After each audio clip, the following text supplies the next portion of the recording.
Salut tout le monde, j'espère que vous allez bien. En ce qui me concerne, ça va plutôt pas mal. Alors comme d'habitude, on met les petits pouces, on s'abonne, on pose des questions. Les questions, je réponds toujours avec plaisir. Alors aujourd'hui, je vais de nouveau me situer dans la rubrique dessert. Il y a quelques jours, j'ai fait un atelier crème anglaise, donc que j'intégrerai dans la recette d'aujourd'hui. Et aujourd'hui, je vais l'utiliser, je vais faire des îles flottantes. Mais ces îles flottantes, je vais les parfumer à la noisette. Il se trouve que j'ai de la noisette torréfiée ici. Et donc, je vais mettre un petit parfum dans ces îles flottantes. Ici, j'ai mon sucre que je vais faire en caramel. Donc caramel dans lequel je mettrai les noisettes. L'idée, c'est de faire une sauce caramel. Je ne veux pas faire un caramel que je vais verser sur les œufs en tant que caramel, parce que là vous avez plein d'options. Hein. Vous pouvez faire des petites galettes de sucre, vous pouvez faire des coupelles, vous voyez, vous prenez une louche, vous mettez un peu d'huile, mais après là il faut gérer la cuisson du sucre. Hein. Ça c'est bon, c'est pas compliqué, mais bon voilà. Et puis voilà, donc c'est une recette, une fois que vous avez votre crème anglaise de fête, il faut du blanc d'œuf, du sucre, temps pour temps. Là j'ai 250 g de blanc d'œuf. Ici j'ai 200 g de sucre. Là j'ai le lait pour la cuisson. Alors concernant la cuisson, je vais essayer un truc aujourd'hui. Parce que les îles flottantes, à la maison, on fait chauffer le lait, hop, et avec une cuillère on fait dedans. Au boulot, c'est beaucoup plus facile parce que nous avons des fours vapeur. Et nous ne manipulons pas les blancs d'œufs plusieurs fois.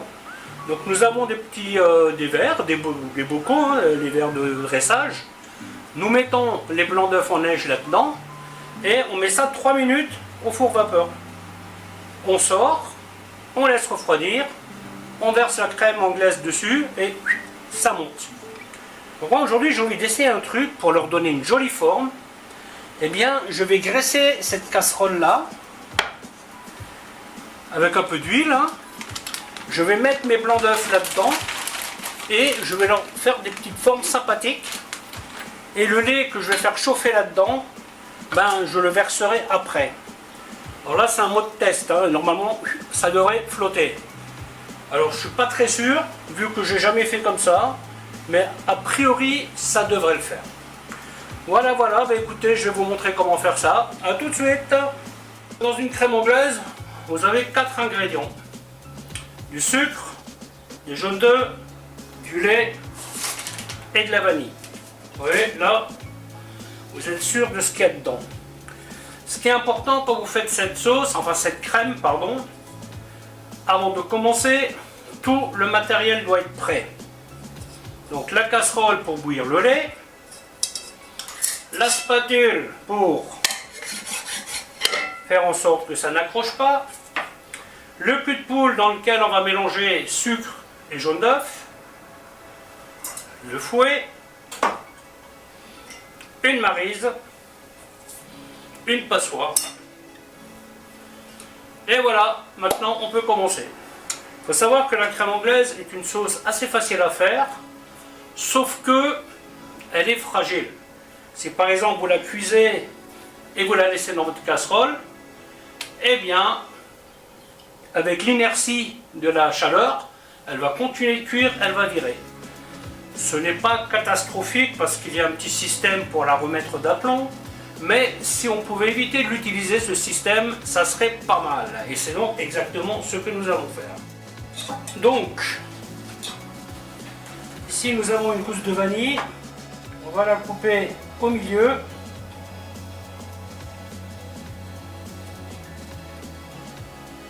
Alors cette vanille, vous pouvez l'utiliser plusieurs fois, un maximum 2 fois. Vu le prix que ça coûte, il vaut mieux optimiser. Hein. Vous voyez, et après,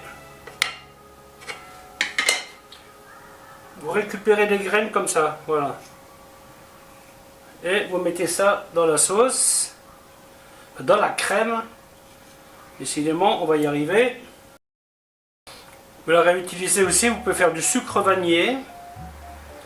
Prenez un bocal propre, Vous mettez du sucre semoule dedans, la gousse de vanille bien séchée, et puis ça vous fait un sucre vanillé.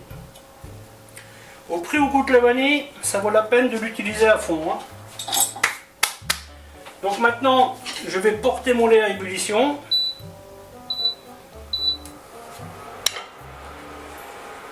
Et je vais je vais battre mes jaunes avec mon sucre. Comme dit, tout ce que j'ai besoin, tout ce que je vais avoir besoin est présent sur ma table. Après, nous battons les jaunes avec le sucre. Donc on fait blanchir ce mélange.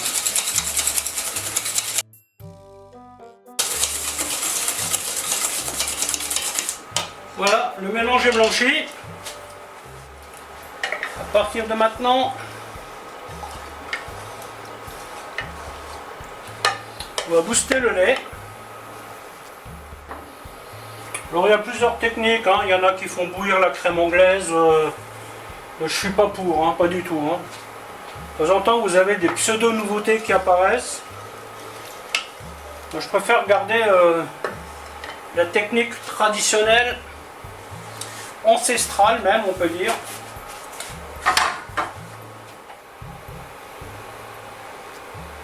Alors, quand vous faites bouillir du lait, le mieux c'est de rester à côté. Hein. Parce que vous allez attendre, vous tournez la tête et ça déborde. C'est assez classique. Hein.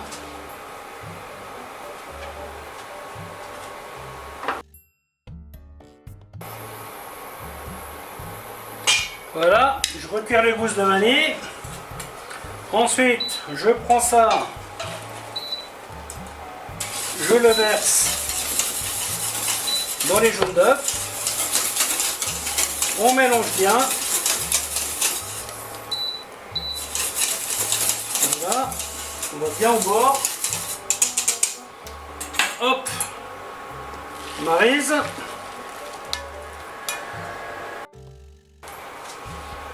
Et maintenant, cuisson.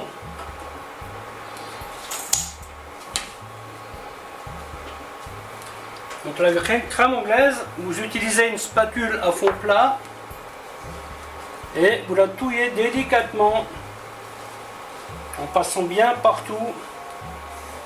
Et bien entendu, vous mettez le feu assez bas. Hein. Donc là, l'idée, c'est qu'elle ne bout pas. Hein. Bon, j'ai rechangé de casserole. À force d'avoir trop grand, je vais finir par avoir trop petit. C'est classique, mais ce n'est pas grave. Le mieux, c'est de mettre le feu tout bas, tout bas. Ça prend un peu plus de temps, mais au moins vous êtes sûr. Hein.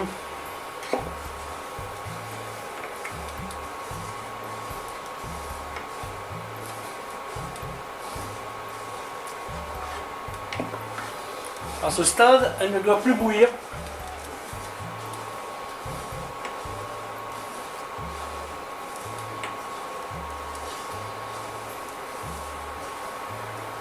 Alors si par le plus grand malheur, par le plus grand hasard, votre crème anglaise venait à virer, vous prenez une bouteille propre, vous la versez dedans, vous secouez énergiquement quelques secondes,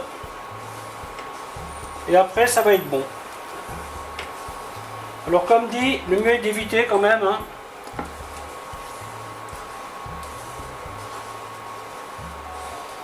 Donc là il y a 90 g de sucre. Vous en mettre un peu plus si vous voulez, mais bon pour moi c'est largement assez sucré. Hein.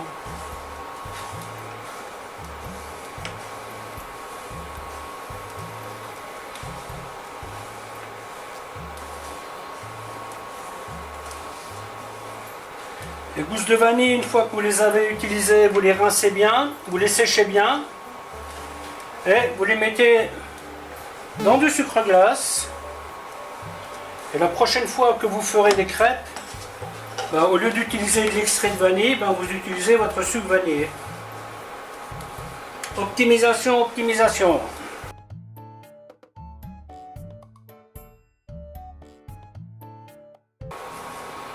Alors cette sauce se garde quelques jours dans votre frigo, hein. C'est une sauce assez fragile, mais si vous ne la laissez pas traîner dehors, vous la rentrez tout de suite après la prendre, après l'avoir utilisée. Vous pouvez la garder, je pense bien une semaine, hein. La passer à la passoire n'est pas une obligation, pas une nécessité. Mais bon, si jamais il y a une petite coquille d'œuf qui s'est glissée dans le truc, eh ben, elle ne restera pas dans votre sauce. C'est l'habitude que j'ai pris, hein, de la passer à travers une passette, hein.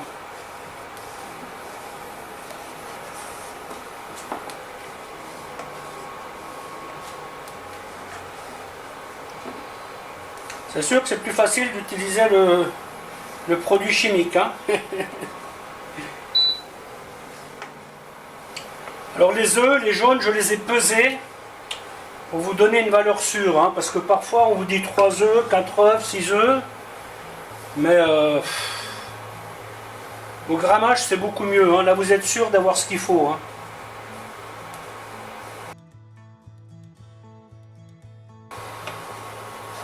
Vous voyez, quand vous tracez un trait, le trait doit rester bien épais. Et quand vous arrivez à ce stade, ben, ça voudra dire que votre crème anglaise est cuite.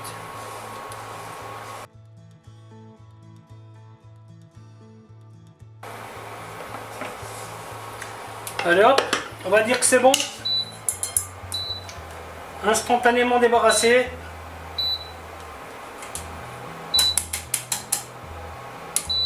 Petite maryse qu'on a préparée. Alors quand je fais ça, en général, je réfrigère le récipient, le cul de poule et les œufs. Je fais tout froid, hein. Donc il y en a certains qui préconisent tempérer, mais moi c'est froid. Ici je prépare le caramel. Vous faites du caramel, vous restez à côté, hein. Voilà, donc là maintenant je vais mettre les noisettes.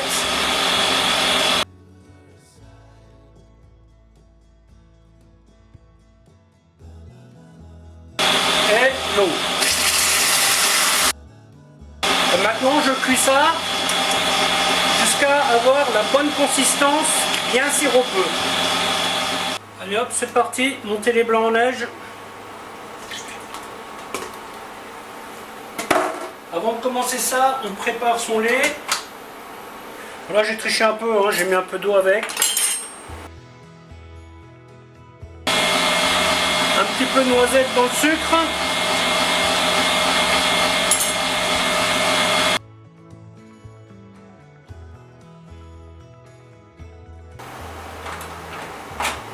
Voilà, quand les blancs sont bien fermes, on rajoute le sucre.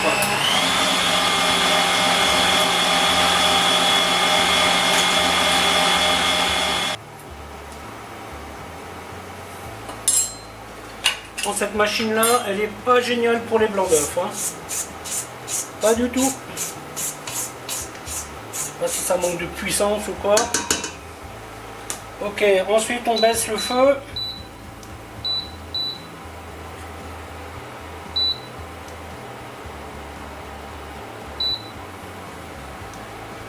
Et on y met les pastilles.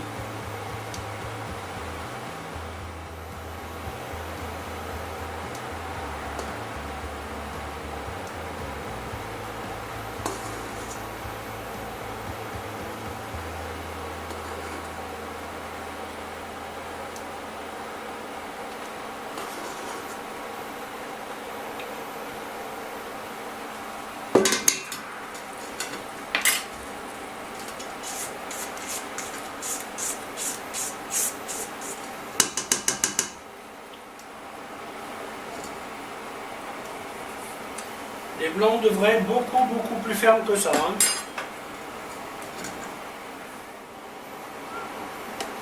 Ensuite on les retourne. Aussi délicatement que possible.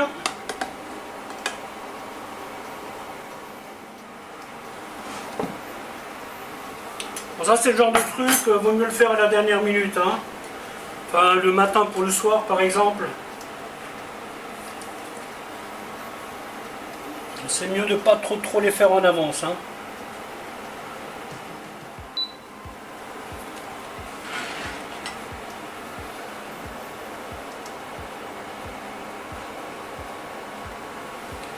Bien entendu, c'est fragile. On y va doucement.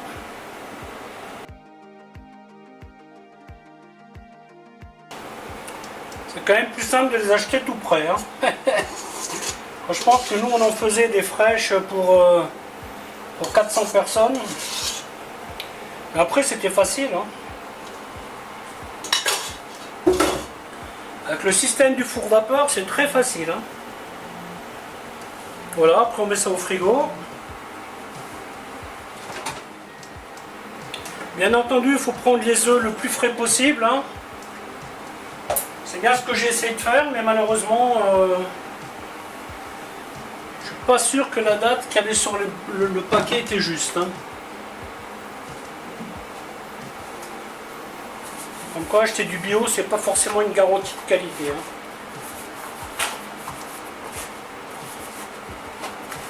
Bon, jusqu'au 21-12, mais je peux vous dire qu'ils n'étaient pas fiers, les œufs. Hein. 4,50 € pour 12 œufs, et quand vous les ouvrez, vous voyez qu'ils ne sont pas frais.